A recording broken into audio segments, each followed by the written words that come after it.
Deputy CM Pawan Kalyan పై దువ్వాడ శ్రీనివాస్ చేసిన వ్యాఖ్యలకు Janasena counter ఇచ్చింది. అధికారంలోకి వచ్చిన పవన్ కళ్యాణ్ ను ప్రశ్నించడం మానేశారేంటని అడగటంలో అర్థం లేదని ఎలమంచిలి ఎమ్మెల్యే సుందరపు విజయ్ కుమార్ అన్నారు. 40% ఓట్లు వచ్చాయని చెప్పుకునే వైసీపీ ఎమ్మెల్యేలు ప్రజల కోసమైనా అసెంబ్లీకి రావాలి కదా అంటూ చురకలంటించారు. అసెంబ్లీలో కనీస సమయం కూడా ఉపయోగించుకోకుండా ప్రతిపక్ష హోదా కావాలని ఎందుకు పట్టుబడుతున్నారని నిలదీశారు. ఒక పార్టీ స్పాన్సర్ చేసినప్పుడు నేను ఒక జనసేన పార్టీ నుంచి స్పాన్సర్షిప్ మీద నేను ఎమ్మెల్యేని అయ్యాను, అంటే జనసేన పార్టీ ఎమ్మెల్యేని. కానీ నా ప్రథమ కర్తవ్యం ఏంటంటే ప్రజలు నాకు ఓట్లేసిన ప్రజలకి నేను ప్రతినిధిగా ఉండాలి, వాళ్ళకి గొంతై ఉండాలి, వాళ్ళ వాణిని నేను సభలో వినిపించాలి, సభలో మాట్లాడాలి, మాట్లాడేటట్టు చేసుకోవాలి. దానికి ప్రొసీజర్స్ ఉన్నాయి.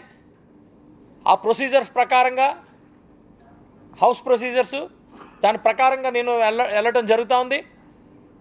దాని ప్రకారంగా టైం వస్తుంది. నాకు అనేక ప్రొసీజర్స్ ఉన్నాయి, అందులో 0 అవర్స్ ఉన్నాయి, అన్నీ ఉన్నాయి, మనం మాట్లాడచ్చు. అన్నిటికీ కూడా ఒక పద్ధతి ఉంటుంది. నాకు కూడా టైం బాగానే వచ్చింది.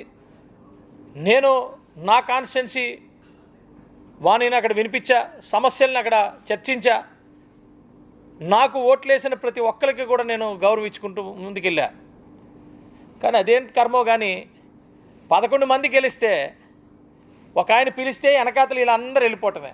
వెళ్ళండ్రా ముందుకి పోడియం దగ్గరికంటే అందరూ వెళ్ళిపోయారు, మళ్ళీ వెనక్కి వచ్చేసారు. 5-6 మినిట్స్లోనే మొత్తం ఎపిసోడ్ అంతా 11 మినిట్స్ లోపలే కవర్ అయిపోయిందంతా. మళ్ళీ బయటకు వచ్చి వాళ్ళు ఏం మాట్లాడతారంటే జగన్మోహన్ రెడ్డి గారు ఎక్కువసేపు మాట్లాడడానికి స్టేటస్ కావాలని అడుగుతున్నారు. మరి వీళ్ళకి నిజంగా హౌస్ రూల్స్ తెలుసో లేవో తెలీదు. ఒకసారి అపోజిషన్ పార్టీకి లీడర్ కింద 14-19 మంది చేశారు. ఆ రోజు ఏనాడు కూడా సభలోకి రాలా, బాయ్కాట్ చేసుకుంటూ తిరిగారు, రోడ్ల మీద ముద్దులు పెట్టుకుంటూ తిరిగారు. అలాగే 19-24 మధ్యలో అధికారం ఇచ్చిన తర్వాత పూర్తిగా సర్వనాశనం చేశారు. రాజ్యాంగాన్ని కానీ, వ్యవస్థల్ని కానీ, చట్టాలని కానీ అన్నింటినీ సర్వనాశనం చేసి అపహాస్యం చేశారు.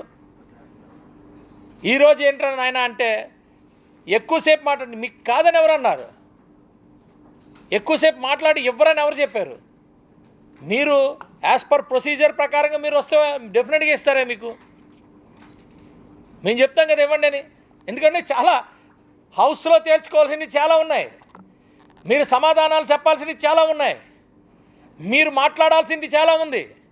మీరు మాట్లాడడానికే కదా హౌస్లో మాట్లాడడానికి, హౌస్లో చర్చించడానికే కదా మీరు అసెంబ్లీలో మీరు పోటీ చేశారు.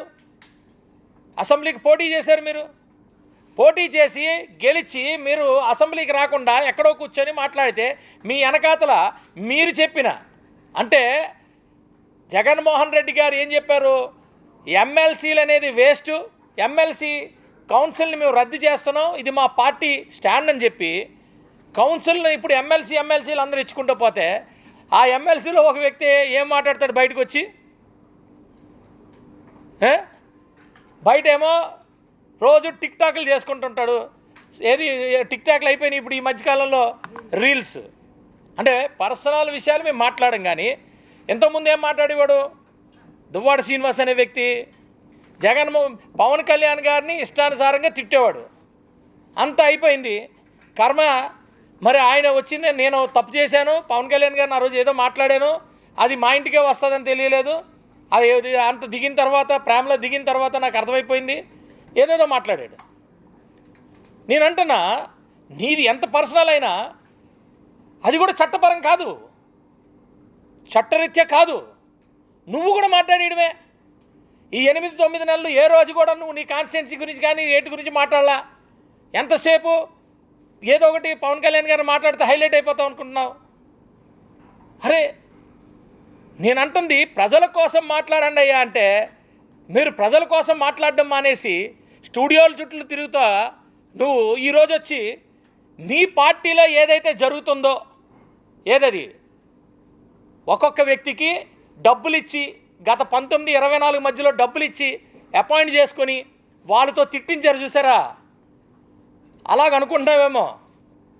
అది కేవలం వైఎస్ఆర్సీపీ పార్టీ కాని ఒక పార్టీలో మాత్రమే జరుగుతుంది. మరి అందరికీ అంటే పచ్చ కవర్లు వచ్చినోడికి ప్రతి ఒక్కరికి పచ్చగా కనపడుతున్నట్టు అందరూ డబ్బులు ఇచ్చేస్తారు, డబ్బులు అరే నాయన నేను అడుగుతున్నాను దువ్వాడ నేను అదే పదే సార్లు చెప్తున్నాను, బొట్టు పెట్టుకొని బుద్ధిమంతులాగా మాట్లాడకరా నాయన, నీ గురించి మొత్తం అంతా తెలుసు. నీకు ఓరల్ డయేరియా వచ్చింది, మీ వైఎస్ఆర్సీపీ వాళ్ళందరికీ ఓరల్ డయేరియా ఉంది. ఆ ఓరల్ డయేరియాని తగ్గించాలి ఎట్టి పరిస్థితుల్లో, లేకపోతే మీకే నష్టం.